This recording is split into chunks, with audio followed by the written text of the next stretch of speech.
Hello बच्चों, let's read this question. Question says correct statement about allotropy is. तो यहाँ पे आपको चार स्टेटमेंट गिवन है और सब ये सारा क्या है, आपका स्टेटमेंट रिलेटेड है सल्फर के एलोट्रॉप से। तो आपको करेक्ट स्टेटमेंट यहाँ पे सिलेक्ट करना है।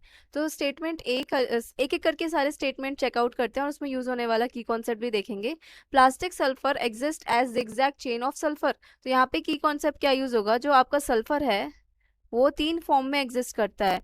पहला सबसे stable form rhombic sulphur, rhombic sulphur, monoclinic sulphur, monoclinic sulphur. Rhombic sulphur और मोनोक्लिनिक सल्फर ये कैसे होते हैं, क्रिस्टलाइन नेचर के होते हैं, ये क्रिस्टलाइन सॉलिड्स होते हैं, क्रिस्टलाइन सॉलिड होते हैं। और एक क्या है आपका प्लास्टिक सल्फर। प्लास्टिक सल्फर जैसा नेम से ही पता चल रहा होगा, इसका टेक्सचर कैसा होता है प्लास्टिक जैसा, और ये क्या होते हैं अमॉर्फोस नेचर के होते हैं, लाइक अदर प्लास्टिक्स। ये होते हैं अमॉर्फोस नेचर के, अमॉर्फोस सॉलिड्स होते हैं ये, जिसे हम सुपर कूल लिक्विड्स भी बोलते हैं।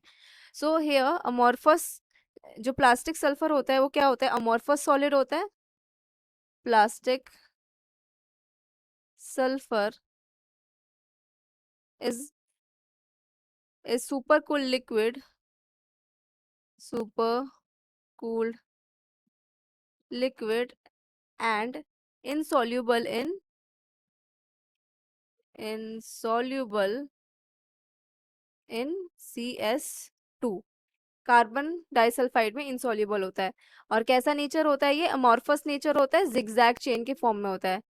occurs in zigzag chain, occurs in the form of zigzag chain। ठीक है, तो आपका आंसर क्या आ जाएगा, ए statement is the correct statement. ठीक है, दूसरा स्टेटमेंट क्या बोल रहा है, monoclinic sulphur is soluble in water and insoluble in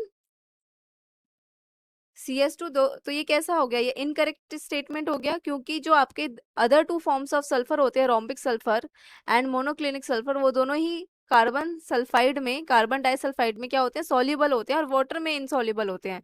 so both rhombic sulphur, rhombic sulphur and monoclinic sulphur, monoclinic sulfur are insoluble in water, are insoluble in water but soluble in carbon carbon disulfide, but soluble in carbon disulfide CS2। तो मतलब B statement क्या हो गया, incorrect हो गया। तो B statement तो हमारा आंसर नहीं होगा, क्योंकि हमें करेक्ट स्टेटमेंट सिलेक्ट करना है। स्टेटमेंट सी देखते हैं। स्टेटमेंट सी बोल रहा है milk of sulfur gradually changes to rhombic sulfur।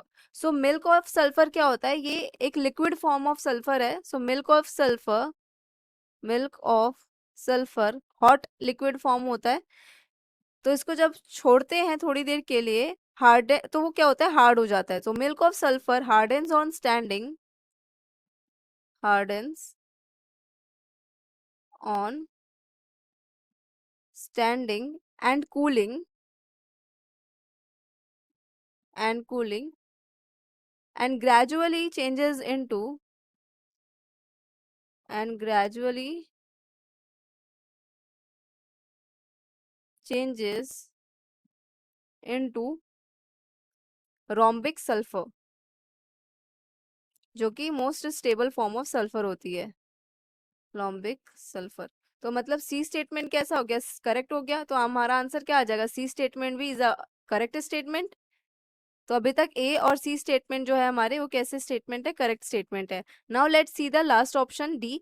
So D option क्या बोल रहा है, milk of sulphur is used in medicine. So यहाँ पे ये करेक्ट स्टेटमेंट है, क्योंकि मिल्क ऑफ सल्फर में क्या होता है, यहाँ पे डी के लिए लिख रही हूँ, milk of sulphur contain, milk of sulphur contains small amount of calcium sulphate which used to treat, which used to treat various skin diseases, तो स्किन डिसीजेस के लिए ये यूज होता है, तो मेडिसिन में भी ये यूज होता है। तो हमारा करेक्ट ऑप्शन क्या आ गया, A, C and D are the correct options. So A C D हमारे क्या हो जाएंगे फाइनल आंसर।